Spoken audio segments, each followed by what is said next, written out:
Looking to buy a drone in 2021? I'm about to break down for you exactly if the MAVIC Air 2 is the right drone for you. All right, we got some good stuff to get into, so let's go ahead and jump up into this, all right? So first I want to break down for you guys the features that this bad boy has. I gotta read from my script a little bit here, but it has a max flight time of 34 minutes per battery. Comes with one battery. It has a max flight speed of 42 miles per hour, which is really fast and in sports mode, on par with other like pro level DJI drones. It has a 1/2-inch sensor, which isn't huge, but it's also not small either. And that helps get decent to like better than average images, especially when you don't have ideal lighting conditions. It has low noise propellers. This drone is honestly the quietest drone that I've ever used, which is great when you're traveling and you don't want to, take up a whole lot of attention, or you just want to fly in an area and try not to disturb people. This is a great option for that purpose. It has 8 gigabytes of internal storage, which came in clutch on a gig that I had not too long ago where I just ran out of space. I didn't format my card before I started the job, but ended up having that 8 gigabytes of internal storage that kicked in automatically, so I didn't lose anything, and I was able to get the shots. It's 570 grams weight-wise, which is pretty fresh. Like it's tiny. I have my DJI MAVIC Pro 2, my MAVIC 2 Pro. I'm gonna show y'all the size difference real quick.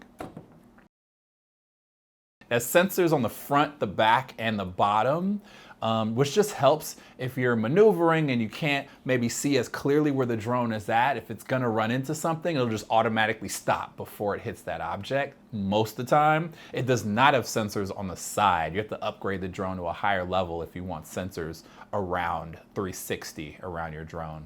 It comes with, in the box, one battery, a charger, an extra set of propellers, and the controller. So that is this right here, which I love actually. I'm actually gonna go into a little bit later the features I love about the controller, but yeah, I love the new design on the controller. It can shoot 4K video up to 60 frames a second, which is crazy. On their pro level drone that I have, the MAVIC 2 Pro, you can only do 4K up to 30 frames a second. So you can do slow motion 4K in a smaller, cheaper drone. So DJI be wildin' like with the features they be adding. It can do 12 megapixel images, which is pretty standard. But it also has a special feature where it multiplies the megapixels to be able to do a 48 megapixel image. So if you want to do large scale prints, like it's really an interesting drone if you're into those things. So I'm gonna break down for you like what the details and like how that quality actually looks in a later section. It has all the automated filming modes that the other drones have that let you, detect an object on the screen and rotate around the object, or do a selfie drone shot where you have the drone just hovering above you and then it just floats automatically, keeping you in the center away. You can also do hyperlapse, which I love. So it has all the bells and whistles of the DJI line. It's really like one of the most advanced drones that they have, even though it's a cheaper price and a little bit more of their consumer range. So I wanted to break down for you all the image quality that you can expect to get out of this drone. Like first, I guess you probably need to know, like, do you plan to do more video, photography, mixture of both, even, or do you just want to fly for fun? Because, depending on where you fall in that spectrum, can determine if this drone is a good fit for you. I would say right away, as far as video goes, this drone is awesome. If you got the right ND filter on there to block out, really bright sunlight, and you're shooting at the right time of day, and it's relatively low wind, the 4K footage that you can pump out of this thing is like, on par with their high level, professional drones under the same conditions, real talk. But I will say this, the one issue that I have with this drone, because of the size of the drone and it's more compact and it's a lot lighter than one of the higher level professional drones that DJI has. On a windy day, like, you're gonna have problems, you know, if you're on a gig and like you only have that one day to film, and you know, but you got to get it with this drone, like, good luck. So that's my one major caveat. So on a photo quality, this is where things get a little, you know, a little interesting. So I mean, it has a 12 megapixel camera on it and a 1/2-inch sensor versus the MAVIC 2 Pro, which has a 20 megapixel image and a 1-inch sensor, so a double size of the sensor. What that extra size gets you in a sensor is that when you start to lose light, when it's like, you know, an hour before sunset, 30 minutes before sunset, or right after the sun sets, you start to lose light rapidly. And the bigger the sensor, the more light you get in, the more resolution, the more clarity, the better color reproduction that you're gonna get out of the image. However, if you have really good light and it's like a well-lit day and you wanna take photos, you're gonna get great images that are like really almost the same as you would get on a MAVIC 2 Pro, to be honest. You know, a little mention about the 48 megapixel mode. So it has this ultra resolution mode, which is like the first time any drone I think has ever had an ultra resolution mode, where you can go from 12 megapixels to 48 megapixels just by setting the setting, you know, in the software.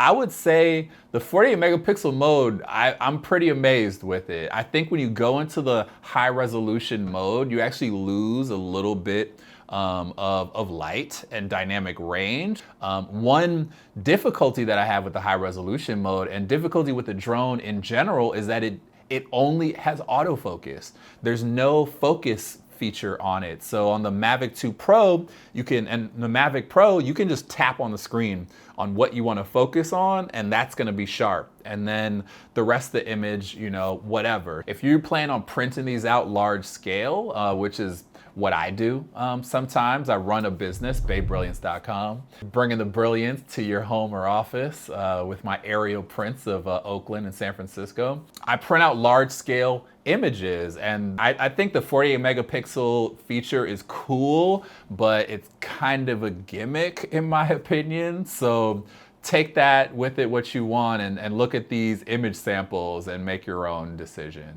So as far as image quality goes, I would rate this a 4 out of 5, only because of the image mode, which is a little bit lacking.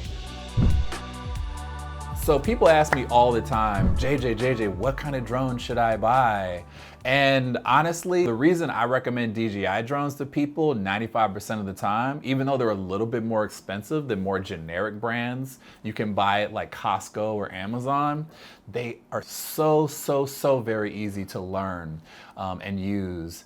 And the design is always being upgraded. Like, they put so much effort and research into coming up with the latest, like, in software and hardware developments. That's why I always recommend DJI to people. Probably one of the coolest things that they redesigned with the DJI Mavic Air 2 that I wasn't expecting or even thought I would care about was in the remote. So the remote, the way how they redesigned the remote, where everything is included just in one package, I'll show y'all. They got this like top section, so they moved the screen from the bottom to the top now, which seems like it makes so much more sense. It has the cord built in now, so now all you got to do is like pull the cord out, and then boom, you're hooked in. They have the joysticks built into the bottom. Cool. Yeah, look at that. I love it. I love the redesign on the new remote. I hope all the new drones have a similar design to this one. So once you get a hang of actually using the drone, getting used to the sticks and flying it, it has a bunch of automated modes that are super cool. I would say one thing though, but be careful when you're flying in automated mode, because while you're in that mode, it turns off all the sensors. So it actually just completely turns into like a robot on its own. And if it approaches an obstacle, it'll just go right into that obstacle. So be careful when you're flying in automated modes. As far as the software, it's actually much more simplified now. Which honestly, in my opinion, as a more pro level videographer, is like cool and not so cool, because there's things that you could do in the other software that you can't do in this one. Like I said, you can't autofocus. I mean, you can't choose a focus point manually anymore. You also are not able to change the sensitivity of the sticks in the software, which I thought was like an interesting decision for them to remove that feature. So as far as using this drone, like, I mean, really it just comes down to practice. It has everything you need to fly and get amazing footage, get amazing content, get amazing photos, but it just comes down to practice, getting your flight time up. You really need to like go to an open, empty field, someplace that doesn't have any electrical wires, there's no bodies of water underneath you, and it's not super windy, and just practice, practice, practice, practice. So usability on this drone, I would rate it a 5 out of 5. It's great, it's fantastic. So who should buy this drone? So coming in at $799, it's not cheap. It's definitely not cheap, but the value that you get in this package compared to other more professional level drones like the MAVIC 2 Pro, that's like double the price of what you would pay. So it really depends on what you plan to use it for. If you are a hobbyist, photographer, videographer, and want to get your feet wet with drones, I think this drone is the one for you. It's super simple to learn on. You can get great videos, phenomenal videos, really good photos, super small, super compact, easy to carry with you. It's a great starter drone if you're a hobbyist photographer, videographer. I feel like if you're gonna be doing drone work for like higher end commercial, professional things, you really want to probably save your money and get the MAVIC 2 Pro. And I guess the last group, people who are just like pure hobbyists, because of the price tag, unless you got money that you're sitting on or you got a couple Bitcoins or something, it probably isn't the best drone for you, I would say. There's cheaper ones. The MAVIC Mini 2, which recently came out, is about half the price of this one, but it's even smaller and it has even less features. But, you know, it's not gonna have as good of image quality, you know, nowhere near what you would get out of this one. So it's great for just flying and taking, you know, fun photos to document, you know, your travels, but you're not trying to make professional level images. But if you wanna like upgrade, you got the money, I really think this MAVIC Air 2 is the drone I would recommend for about 80% of people out there who are trying to get into drones and aerials. Thanks so much for rocking with me, y'all. I appreciate you taking the time. If you really have any questions, please feel free to hit me up in the comments. I try to respond to everyone. And also, I'm gonna have links to all the things mentioned in the video in the descriptions too. So these are affiliate links, and you know, if you purchase anything that I mentioned, man, I appreciate you so much. I get a very, very, very small percentage, but it helps me just generate income so I can keep creating more of this content for you. So thanks so much for rocking with me. This is JJ with Tech Boogie TV, and I'm gonna catch y'all next time. Peace.